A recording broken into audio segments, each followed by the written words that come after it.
Hey guys, it's Mike Chan. Welcome back to my kitchen.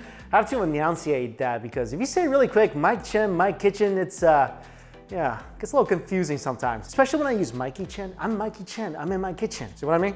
Anyway, the recipe we're about to make is a dish that my mom has told me never to eat ever. So if you don't know, my family used to own a Chinese buffet and we cooked all the typical dishes you would see at a typical Chinese buffet in the Midwest, like egg rolls, egg foo young, Mongolian beef, none of which, by the way, are actual Chinese dishes. And probably the most popular is the General Tso's chicken and the sesame chicken. Those are two dishes my mom told me never to eat. And the reason for that was the oil used to fry these two dishes are typically oils that doesn't get changed out very often. So you have that and the fact that this dish is deep fried, is covered in sugar, tons of sauce. So as good as it was and as much as I loved eating it, my mom will have a fit if she ever sees it on my plate. So I used to actually sneak General Tso's chicken. So we lived above the restaurant. So I would go down with a plate, fill it up with food. And my strategy was I would make a little nest in the middle, fill that with the General Tso's chicken, the sesame chicken, whatever was available on the buffet that day, cover it up with some lettuce leaves, sneak it upstairs, turn on an episode of Friends, and that's how I would spend my afternoons. Sounds lame, huh?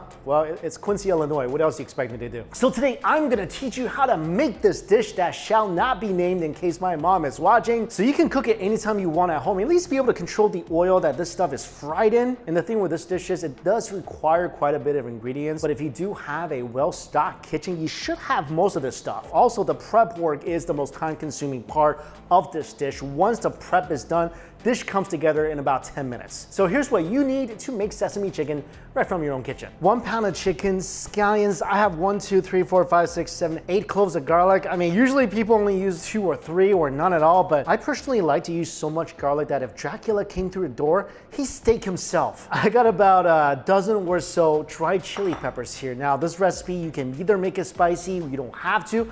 I like everything spicy.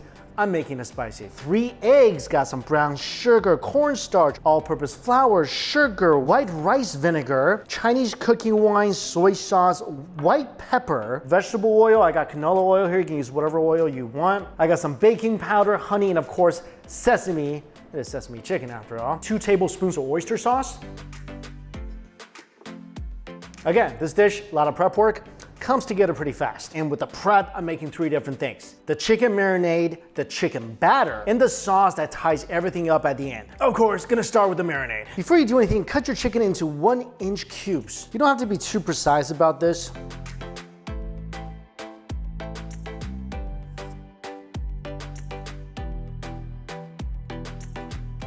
Dash of salt, half a teaspoon white pepper, half a teaspoon sugar, add a tablespoon of cornstarch with a tablespoon of water.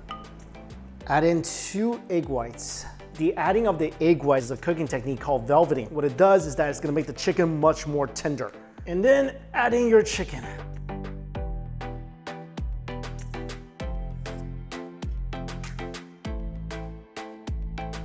And we're gonna set this aside for about 30 minutes. Now it's time to make this dish's best friend, rice. You ever tried eating sesame chicken without rice? Pretty much undoable. Use the finger method. Feels about right. Next up, make our sauce and our batter. Chop up the scallions, separate the white part and the green part.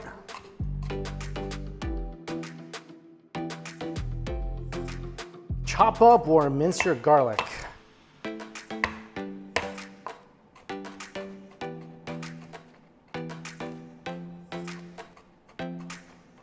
Now for the batter, half a cup of flour, half a cup of cornstarch, half a teaspoon of baking powder, 1 egg.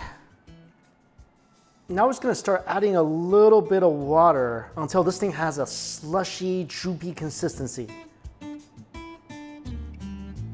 So about 1/3 of a cup of water. Chicken goes in the batter.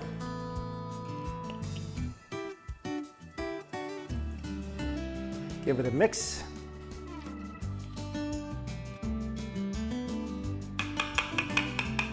Next, for 2 tablespoons of oyster sauce. Add the garlic. 2 tablespoons of soy sauce. 3 tablespoons of cooking wine. 2 tablespoons of rice vinegar, 1/4 cup of brown sugar, 3 tablespoons of honey,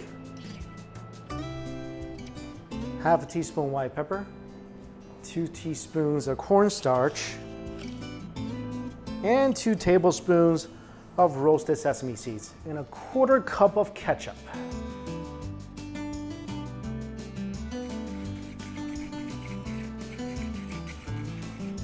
All right, my chicken is marinated, the batter is done, the sauce is ready, the rice has cooked. Only thing to do now, fry out these bad boys. If you never deep fried anything before, it could be a little intimidating. I'll walk you through it.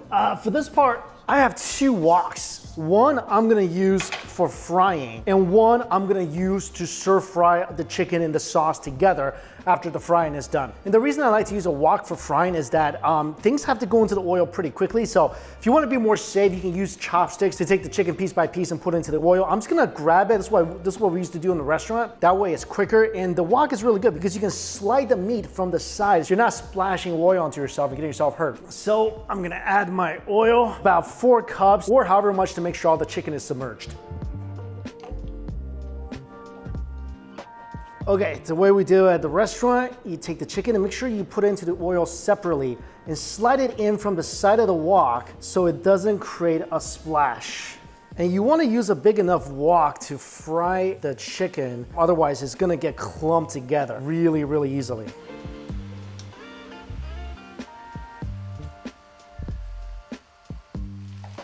And then use chopsticks to break up any of the clumps. So fry this at 350 for about 5 minutes. When it's done, take it and put it onto the paper towel and let it drain. Take the crummies out and don't turn the fire down. Heat the oil up to 375, and then we're gonna drop it back in there. When the oil gets to 375, drop it all back in for 1 minute. And what this is gonna do is that the hotter oil is gonna suck the moisture from the chicken, making it crispier. All right, a minute is up. Finally, take out the chicken, put it aside once again.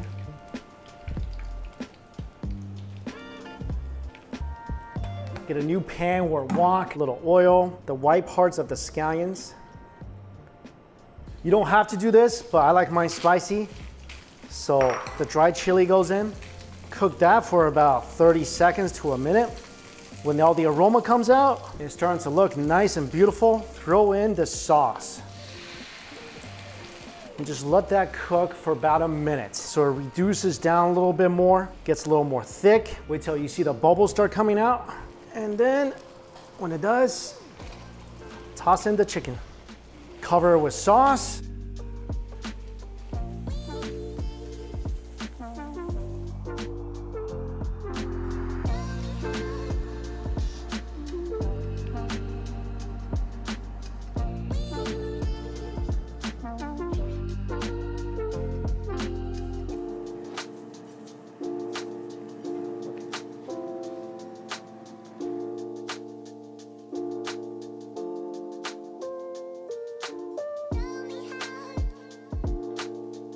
And there you have it, sesame chicken right from your own kitchen.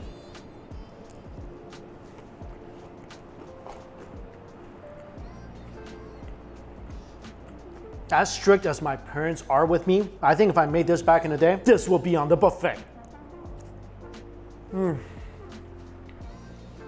Absolute perfection. So airy and crunchy on the outside. Sauce is splendid. And this is where you guys can get a little creative. If you want a little sweeter, you can add more honey. If you want it less sweet, you can add less. If you want it saltier, you can add more soy sauce. But the recipe I'm giving you right now, I think is perfection. Absolute perfection. The only thing you gotta manage is make sure when you're frying, keep it at 350 as best as you can. The second fry is so important for that nice fluffy crunch that will just radiate, not just in your mouth, but through your entire body, through your entire soul. Again, this is a dish I normally don't eat. Of course, it's not something that's really healthy, but you gotta try this. This is gonna be better than anything you buy at a restaurant, promise you.